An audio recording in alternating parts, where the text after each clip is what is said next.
Kembali kita bersyukur kepada Allah Subhanahu wa taala karena Allah selalu memberikan nikmatnya kepada kita hambanya. Kalau mau dihitung, maka nikmat itu tidak terhitung lagi. Wa in ta'uddu ni'matallah la tuhsuha. Jika ada yang mencoba berkeinginan untuk menghitung nikmat Allah itu, la tuhsuha, tidak akan sanggup untuk menghitung.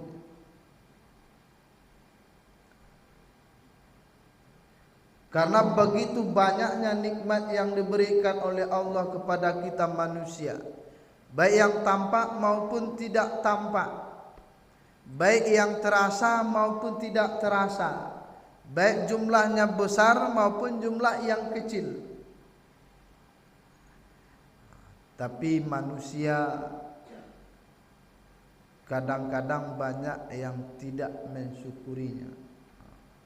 Maka bahasa Al-Quran itu Bapak Ibu, qalilam ma tashkurun, sakete nan pandai bersyukur. Kenapa Bapak Ibu? Sebagian besar manusia itu tidak mau bersyukur. Pertama, ulama kan sudah sampaikan, kalau kita ingin menjadi pribadi yang bersyukur, ada 3 tahapnya minimal. Yang pertama, menyadari setiap yang kebaikan yang kita dapat itu datang dari Allah.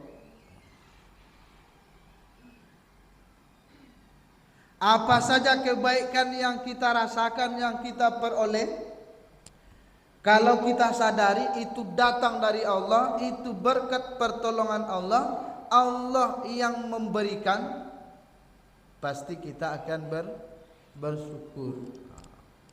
Manggalih hawa umpamoy, bauntuang galih hawa.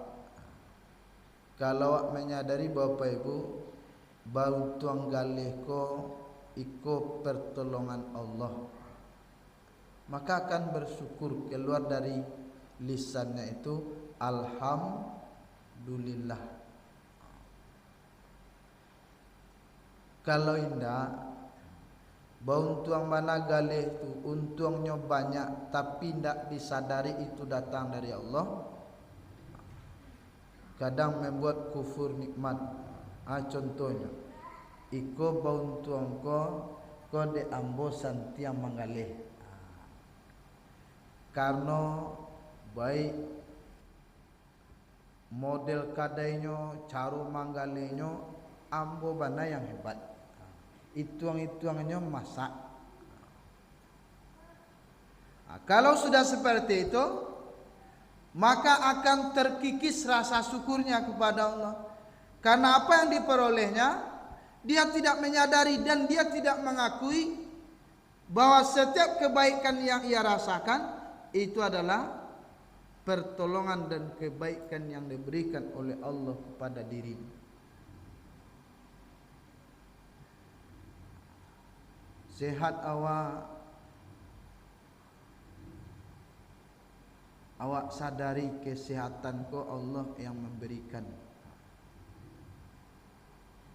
Tapi kalaulah sehat awak, aku dan rajin berolahraga. Karena kenyataannya banyak orang yang rajin olahraga juga banyak. Banyak juga orang yang selalu disiplin menjaga kesehatannya banyak juga.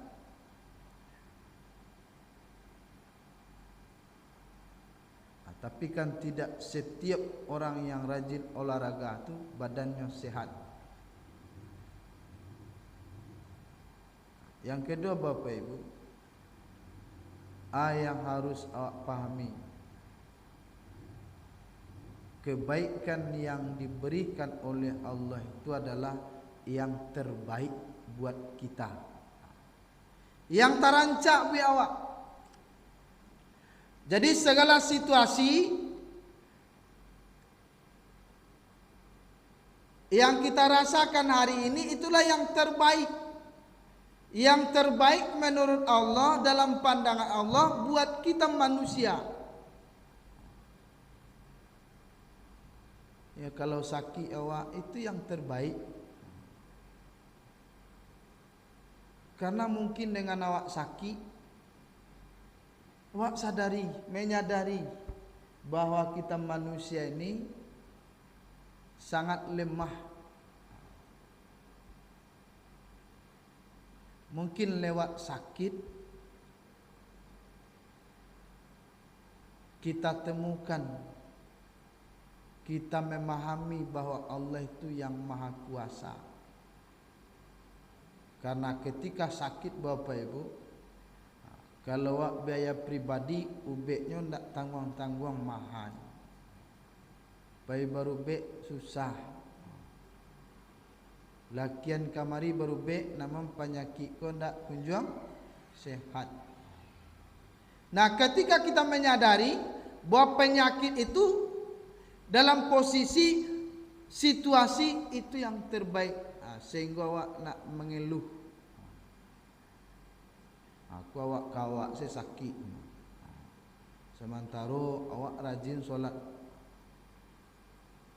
Ibu tu nak pernahnya solat, nak pernahnya ke masjid, badannya sihat-sihat. Bisa jadi kesehatan yang diberikan kepadanya itu tidak membuat dia dekat dengan Allah. Kalau kita sudah menyadari bahwa kondisi situasi yang awak rasuan yang terjadi ke diri Bapak Ibu itu yang terbaik menurut Allah, maka kita menjadi pribadi yang bersyukur. Yang ketiga, ketika kita melihat nikmat yang diberikan oleh Allah kepada orang lain, jangan samuan jawab. Ketika mencari orang kayu, ya mungkin bagi orang tu kayu rancak,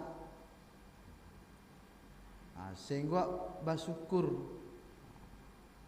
Oh, ada kawanku punya rumah rancak, baginya rumah rancak tu elok.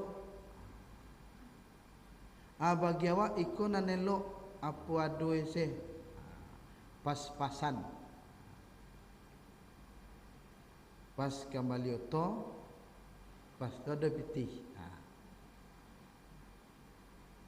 Nah, kalaulah serupa itu Bapak Ibu, insya Allah rasa syukur di dalam diri itu akan muncul. Tapi ketika melihat nikmat yang diberikan oleh Allah kepada orang lain, awak ingin lo serupa itu nan membuat sasa angok deh. Kalau balik oto lo awak bilu lo kembali oto. Aku rumahnya lah bertambah lo, awak bilu lo rumah ke bertambah. Orang tu hidupnya sanang, awak mancaliaknya sasak angok. Bak kecek orang tua-tua, oto nan mendaki, angok awak nan sasak.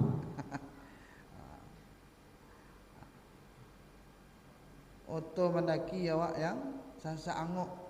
Orang yang dapat nikmat, awak yang sasak angok, awak yang kalian pasiangan. Baka carui kuah, dena baka raju kuah, siang malam indak yu samo do baka carui lei. Kalau lah sarupa itu kerasak kerusuk namanya, sehingga nak menyadari.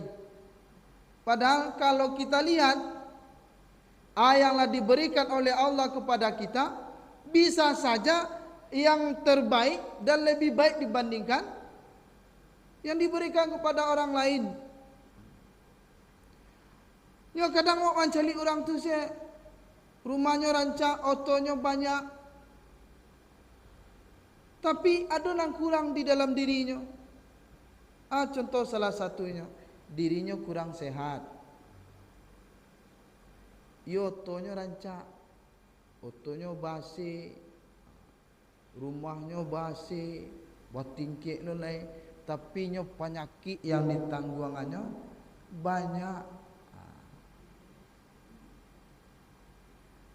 Makan sediagaan, taraga jo gulai jo dendiang, berang no dokter, Pak ibu nak boleh makan dendiang banyak, ko pajam ko je.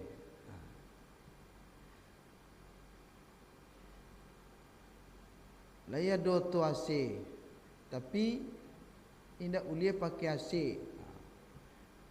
Matian saya tu pak batu supaya keluar jo palu. Kalau keluar palu berkurang gula. Dan awak walaupun didik pas-pasan saya, nanti letak boleh dia makan. Pai mendoa diundang orang akan naik ke pai umroh, sado nanti letak tu bisa awak makan sampai lo dilantuang dah. Nampak beko panggang ayam dimakan sin. Nampak taruang dimakan sin. Nampak gulai sayur-sayuran, pucuk ubi, pucuk paranci, dimakan sin. Sementara kawan tadi yang awak anggap elok, hanya nak boleh makan sayur. Maka Bapak Ibu, jangan capek awak mengambil keputusan bahwa tetangga kita, bahwa sahabat kita hidupnya lebih rancak dibandingkan awak. Dan ketika menyadari bahwa kondisi kita hari ini itu yang terbaik, maka menjadi orang yang pandai bersyukur. Kan ada ceritanya dulu, seorang pemuda buta, nyo buta, badannya kurui loh, sehingga nyo mau pek di Malang Bana nasib den. Allah badan kurui buta lo lai. Aku lambek dapat bini ku mah. Nah ternyata Bapak Ibu, pada saat itu ternyata ada raja yang suka memakan daging manusia, kanibal. Maka diperintahkan seluruh pemuda tangkap, masuk penjara. Kadi goreng seorang-seorang sekali 2 hari. Tertangkap dan buta tadi itu, jenang kuruh itu. Tiba di penjara tu mau pek you nyoleh. Ialah malang mana nasib. Allah kurui buta, kan tangkap loh. Kau nak badagok kau nak bata tangkap kau awak kurui kau rempiang kau kan tangkap loh. Nah tiba masanya pemuda-pemuda tadi itu diambil seorang-seorang. Nyatanya untuk dibawanya tu untuk kadidabih. Tiba giliran pemuda aku Bapak Ibu dipanggilnya, dibawanya ke hadapan raja untuk kadidabih, mencaliknya patah selera raja ko. Patah selera. Dia panggil pengawalnya. Hai pengawal, iko nak mungkin iko kamu makan kudu. Badannya saya tulang saya. Butuh lo lagi. Alapian saya seorang kau. Nyalapihan. Baru nyoba syukur Bapak Ibu. Alhamdulillah untung dia butuh. Kau nak butuh dalam mati macam. Sebenarnya orang awak ke Bapak Ibu ada potensi untuk bersyukur. Kan ya cobalah terang balangga. Saya untung lah Pak. Balangga. Patah-patah. Untung lah patah-patah saya macam. Kok mati batu cik. Sianu melanggar, mati ditampik. Untung le mati ditampik macam. Ko duitnya payah yo macam. Mati ke sekeluarga aja. Untung mati sadolahnya macam. Ko anak saya ni duit kan bedolo tu. Atau nya duit anak meninggal, bini meninggal kan ibunya tu. Sebenarnya awak orang Minang ko lah ada potensi untuk bersyukur. Nah, Bapak Ibu jemaah yang dirahmati oleh Allah. Tanggal lampe balik Februari 2024 awak kanlah memilih. Lai memilih ibu. Lai. Lawak pilih banyak yang awak pilih. Presiden dan wakil presiden, DPD RI, DPR RI, DPRD provinsi, DPRD kota. Kira-kira apa perasaan ibu setelah memilih itu? Ada nama lambu NTP nak?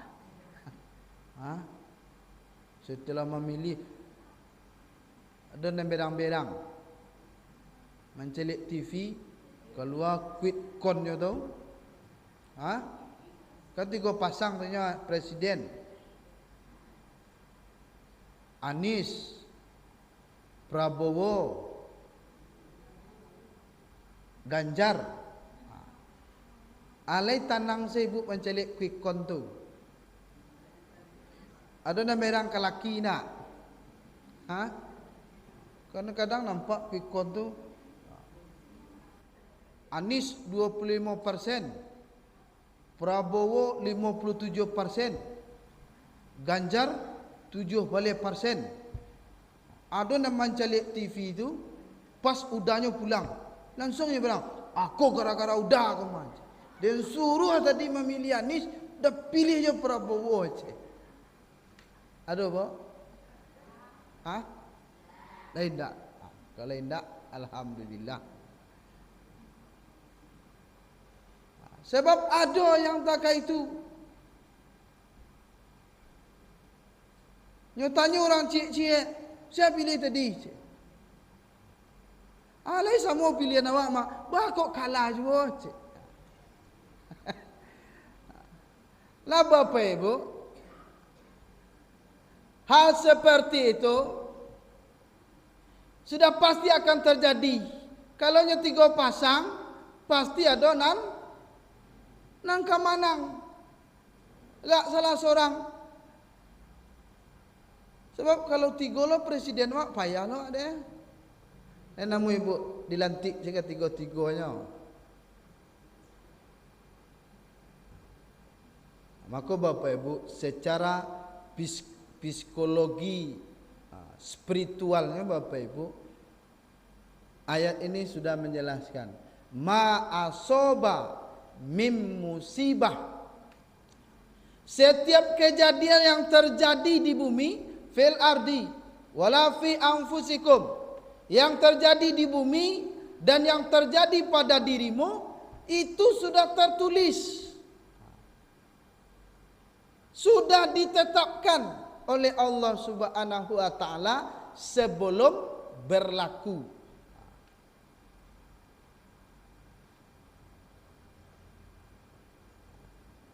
Jadi awak tak bisa saya bakar yang ngok.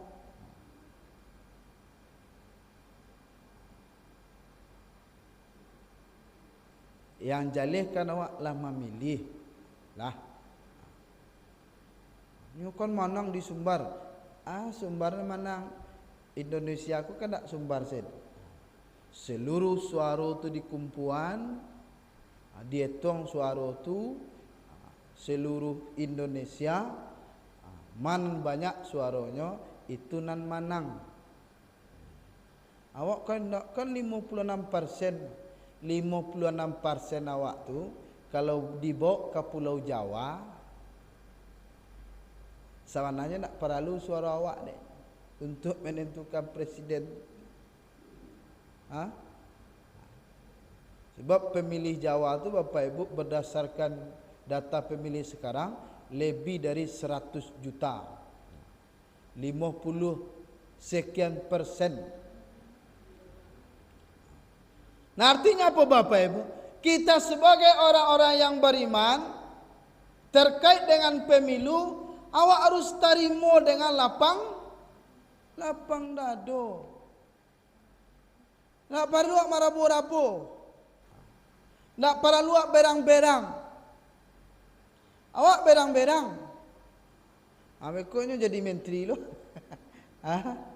Dilantik lah jadi menteri, dilantik presiden, dilantik lah jadi menteri, calon-calon tadi. Awak lah tak dorong berang.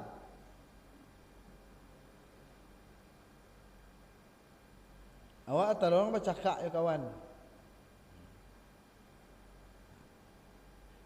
Jadi kalau pendukung, ya silahkan. Usahawalah hasil, faiza azamta fatawakkal Allah. Kalau bertekad memenangkan salah satu calon, hasilnya diserahkan kepada Allah. Ma yang keluar sebagai pemenang itu yang terbaik menurut ketentuan dan takdir Allah. Dalam surat Al-Baqarah ayat 206 kalau dijelaskan, sesuatu yang awak anggap buruk bisa jadi baik bagi kita menurut Allah, atau sesuatu yang kita anggap tidak, yang kita anggap baik bisa jadi itu yang terburuk. Bisa jadi itu yang terburuk.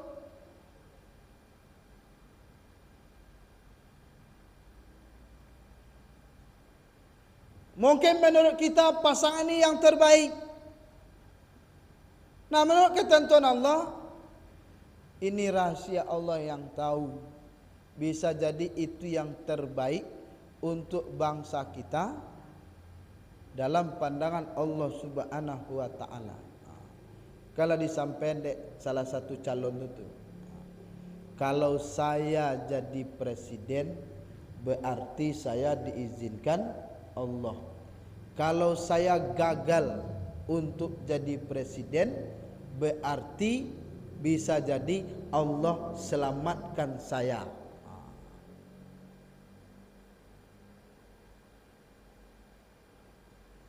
Sebab situasi kini Bapak Ibu pemilu kok perlu tenangkan diri.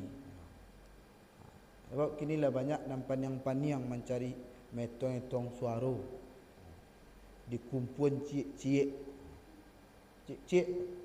TPS tu bara 5. Alhamdulillah dia dapat 5. Sebab 5 tu Pak Ibu per TPS itu luar biasa.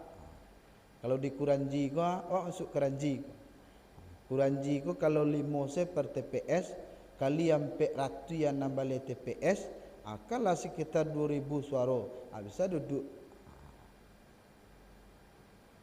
Kalau nya menyadari serupa nikmat tadi. Tapi kalau orang tak mencalek, awak tidak calek doh, 5 tu cemean tu. Apa? Baru dapat suara sana. 5 aja. Sebab awak nak caleg doh. Nah 5 tadi dicemean. Tapi bagi caleg, bagi apa-apa awak yang mencalonkan diri itu, 5 tu berarti. Bersyukurnya alhamdulillah dia dapat 5. 5 kali sampai 2000. Kalau 2000 ada peluangnya suara terbanyak di partainya. Bisanya duduk.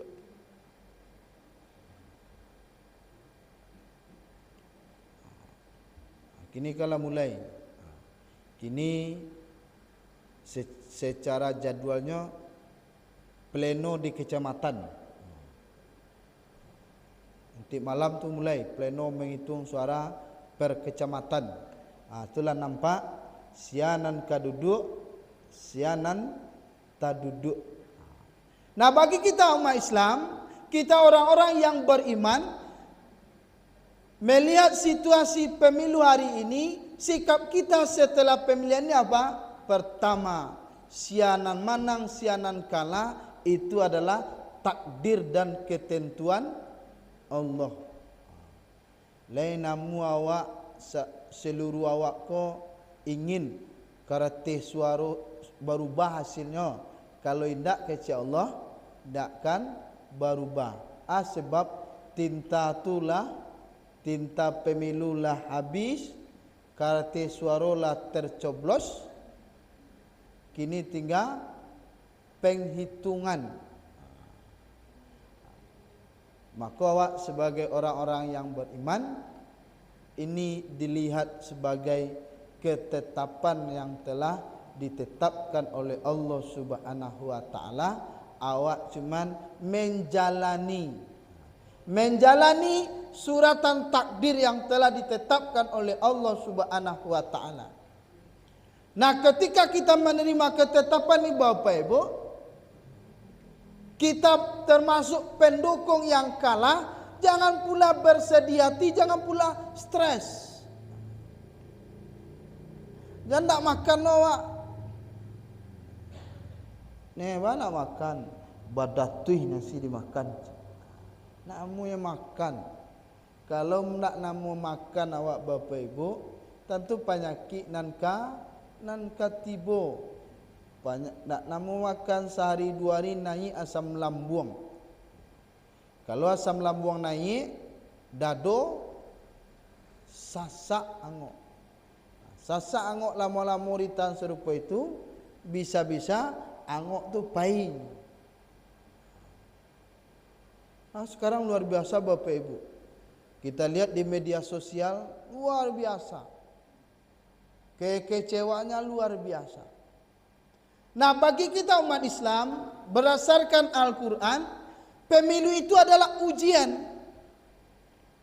Kita sedang diuji oleh Allah. Ketika pendukung kita menang, bagaimana sikap kita? Lain tak berpoya-poya, lain tak sombong, lain tak merasa di atas seterus, menyombongkan diri. Ujian. Awak sebagai pendukung, lain tak mencemehkan kawan. Kebetulan mungkin awak menang, dek terlampau bahagia sehingga muncul kesombongan, itu juga tidak baik. Terlampau sedih, terlampau berbuati sehingga mendatangkan penyakit, itu juga sikap yang tidak baik. Maka kata Allah, yang terbaik itu apa? Sikap yang terbaik itu adalah ketika kamu dalam perang, dalam pertempuran, atau sebut sekarang dalam pemilihan umum, kamu kalah, bersabar. Bisa jadi iko yang terbaik menurut Allah untuk awak kini.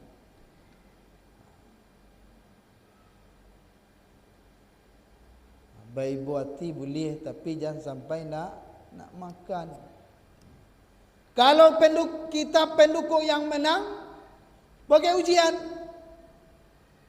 Termasukkah kita kepada orang-orang yang sombong atau menjadi orang yang bersyukur?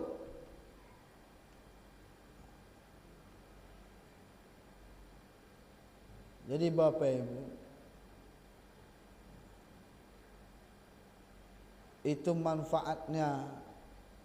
Salah satu manfaat Al-Quran buat kita orang-orang yang beriman, di dalam situasi yang kurang menyenangkan, kita sebagai orang-orang yang beriman bisa mengontrol dan mengendalikan diri kita, sehingga kita tidak menjadi orang yang cepat stres atau memelihara stres itu.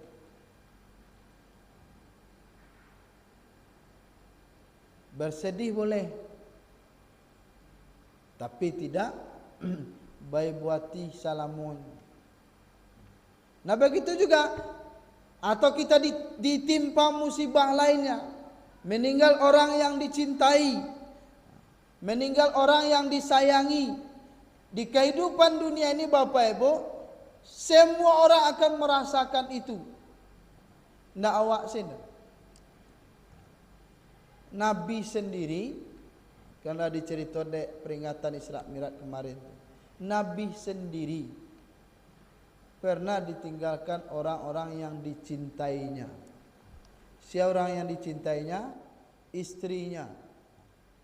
Bahas sosok istrinya Bapak Ibu, Siti Khadijah itu kekayaannya sebelum dia menjadi istri Nabi, Sapatigo kota Mekah itu, itulah kekayaan.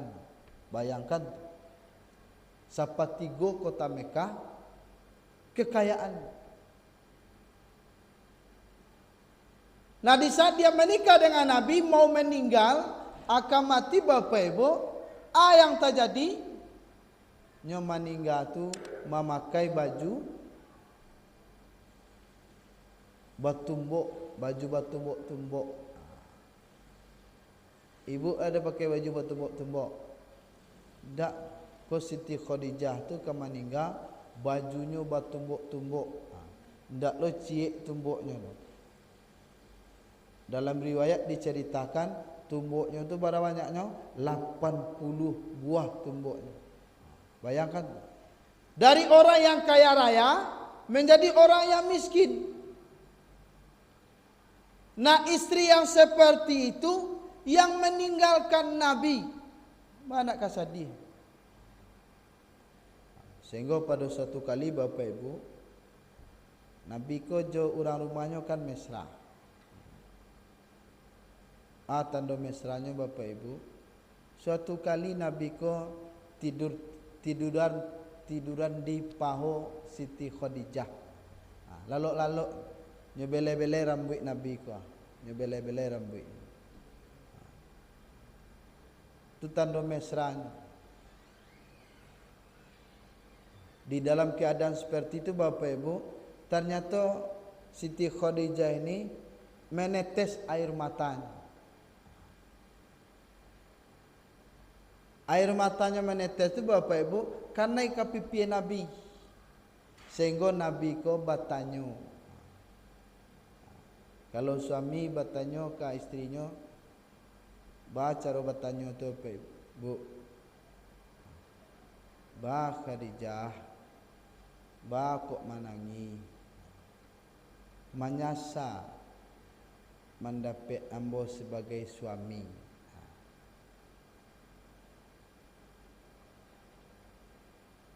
Jawab Siti Khadijah, Bapak Ibu, ya Rasulullah, ya junjunganku, yang saya tangiskan bukan harta yang habis, tapi saya menangis ini adalah menangis terharu. Karena perjuangan Nabi yang begitu berat demi memperjuangkan umat, demi memperjuangkan agama, dia terharu. Luar biasa perjuangannya, luar biasa penderitaan yang dirasakan. Aku ndak ada ambo besok le baa kacaronyo. Itu yang ditangiskan. Sehingga panjang percakapan muncul apa yang disampaikan oleh Siti Khadijah, kalaulah habi aratomo nanti wahai junjunganku, butuh jo sokongan, maka galilah kuburanku, ambil tulang belulangku, jadikan jembatan untuk menyebarkan ajaran Islam. Begitu luar biasa. Itu yang meninggal, yang istri yang meninggalkan Nabi. Anda ibu hati itu Pak? Apa? Itu ya ibu hati. Nah, Nabi bersedih, iya. Tapi kesedihan Nabi tidak berkepanjangan. Maka dihiburlah oleh Allah melalui peristiwa Isra dan Mi'raj. Artinya apa Bapak Ibu? Peristiwa Isra Mi'raj itu Nabi menerima perintah solat dari Allah. Maka solat itu adalah sebagai menenangkan hati kita umat Islam ketika situasi hati awak indak tentram, hati awak indak tenang, pikiran galau, hati gelisah, maka jadikanlah solat sebagai penentram hati.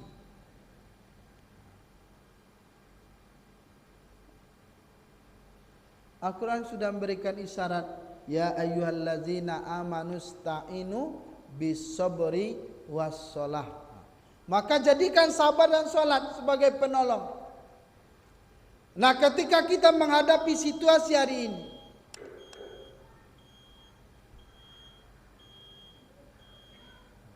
kita jadikan tempat mengadu kepada Allah. Saatnya oleh bukan ingin membalikan suara itu, tapi saatnya berdoa.